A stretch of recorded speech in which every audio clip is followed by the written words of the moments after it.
Good evening. I'm here this evening speaking with Anthony Wilkins, who is a member of the Freemasons in Cornwall, and it was his idea to recently bake and deliver Christmas cheer packets of baked goods for his local area.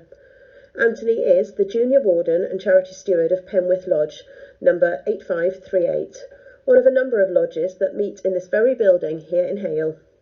Good evening, Anthony, or should I call you a brother?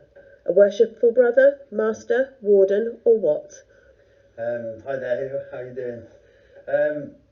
Yeah, you could call me anything you want, really. I will answer to Anthony. Ant is my name, and that's what everyone calls me. Masonically, yes, I am a brother. I won't be a worshipful brother for some time, and the other terms are just offices and things that we do within the lodge. Okay, so the other titles, what are they all about then? I've heard you mention them and talk about them, and about what you all do.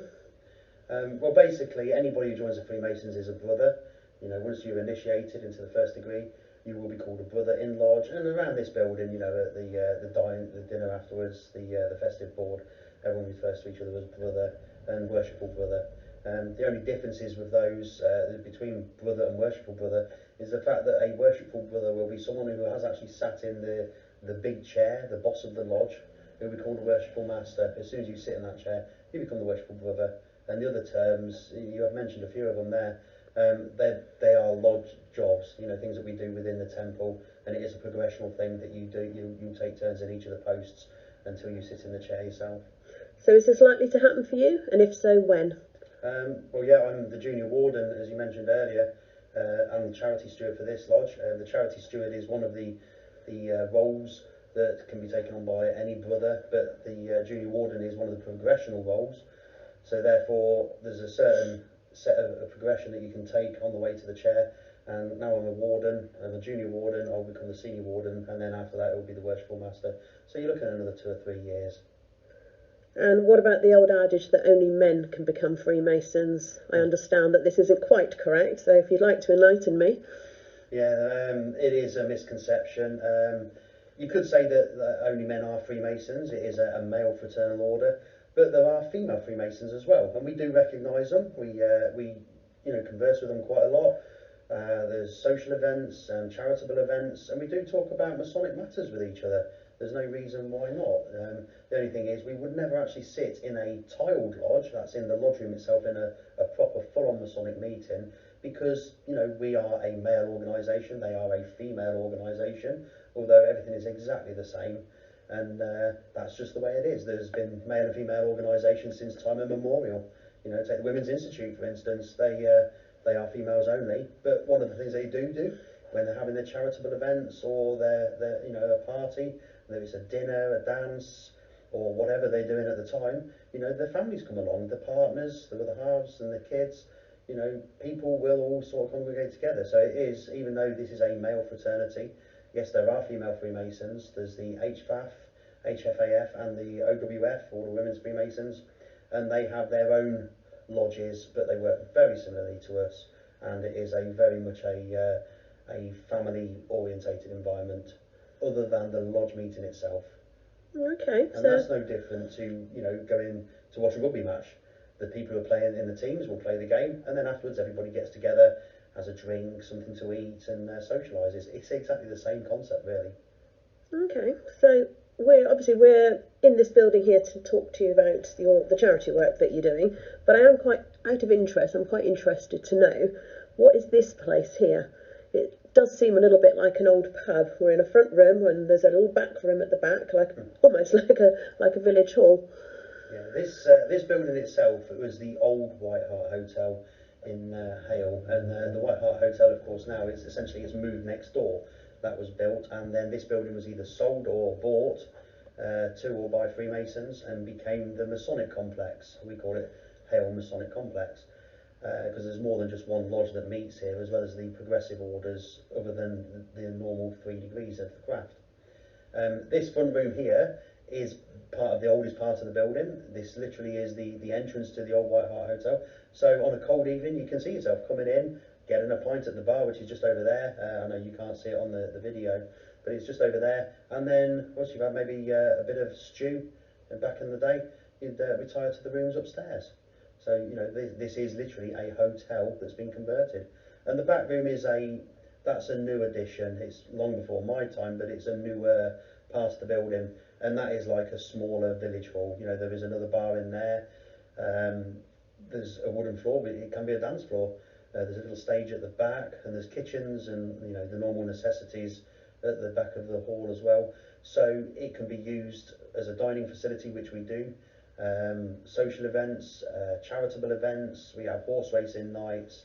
You know, you could have cards, playing games. It's been rented out on many occasions, and we do rent it out for a very, you know, reasonable fee.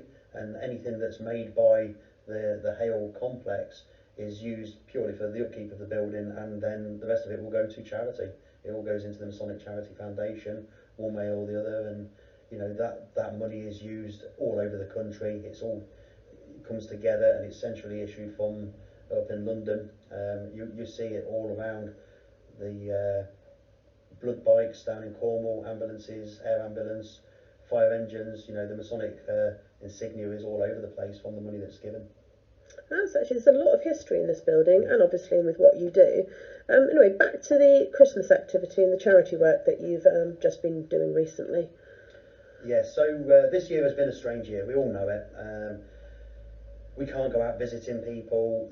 Freemasonry itself is pretty much completely shut down this year because the restrictions are so tight that to meet means that we are essentially putting each other at risk. And you know, no one could, you know, with a song in their heart wants to do that to each other or contribute to the problem. So everything is closed down. It's hampered us with the making money for charity and the fundraising, and of course the socialising aspect of Freemasonry has pretty much been out the window all year.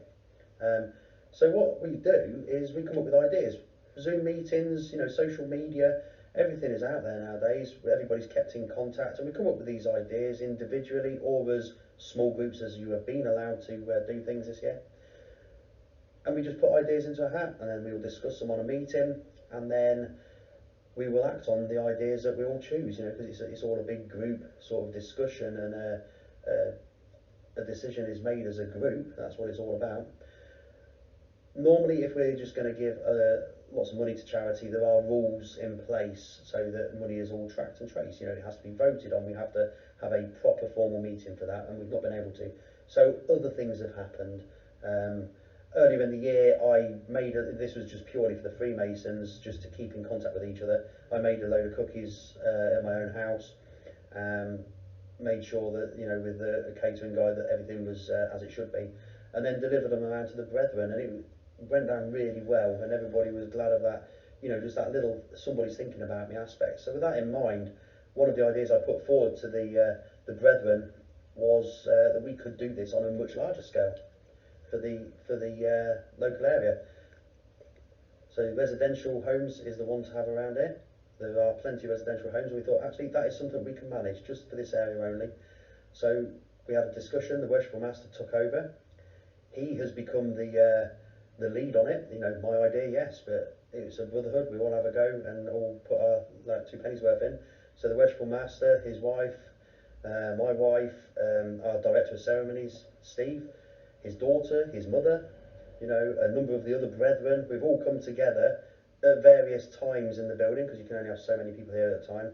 We're very lucky and fortunate in this lodge that we have people who work in that industry, so all of the legalities are covered, and therefore we could use the kitchen at the back to produce the amount of goodies that we needed to deliver around to all of the residential homes around here. And it's good because it's, you know, it's brought people together. We've had our families helping us, and there's even one young lady who heard of what we were up to.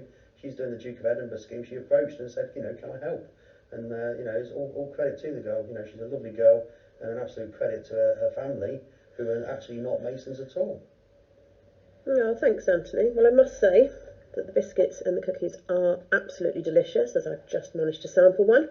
And so on behalf of the local community, can I say a big thank you, please, for everything that you guys do. I'd just like to mention as well how interesting I find it that, having spoken to a few of your team members over time, that it never ceases to amaze me how much you really do in the community, and without shouting about it from the rooftops, and when you've done something in particular, you all seem to pass on the praise to each other rather than take it for yourself. It really is quite remarkable, so thank you.